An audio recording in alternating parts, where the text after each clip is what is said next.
When I was young, me and my younger brother would sit there and look at different car magazines. And we had a lot of cars that we liked that were exotic.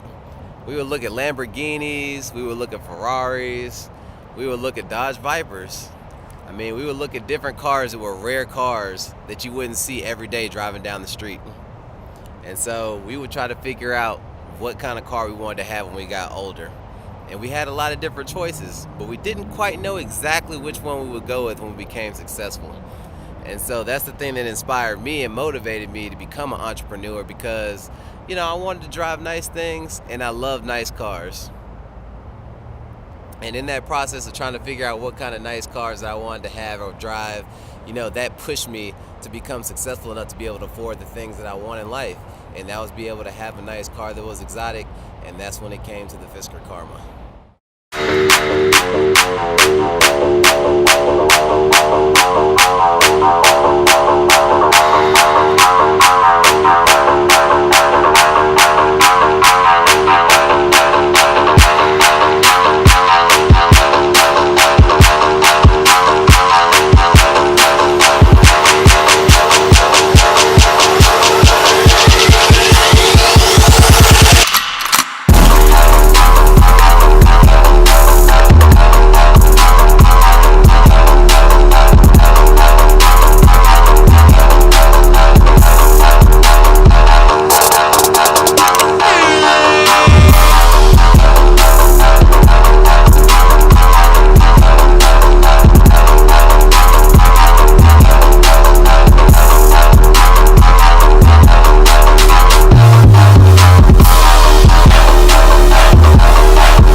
I'm Brad, and this is the 2012 Fisker Karma.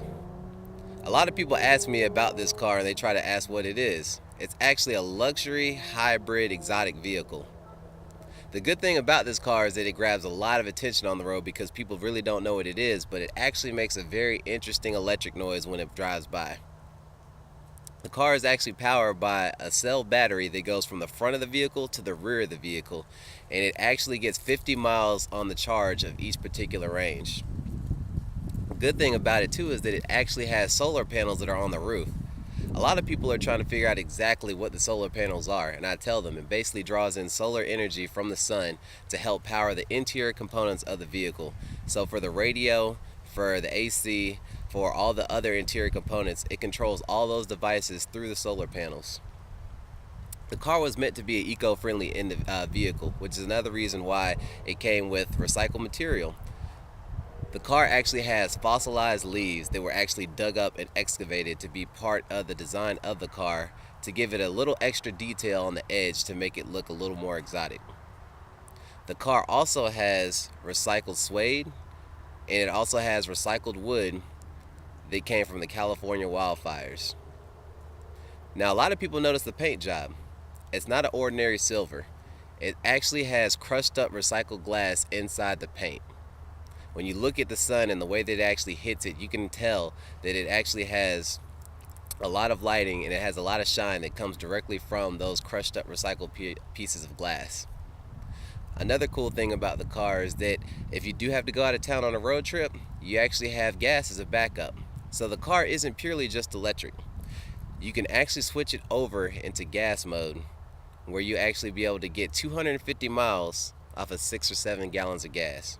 Meaning when you go to the gas station, if it's a month or 2 months down the line, you're only paying about $20 to fill up.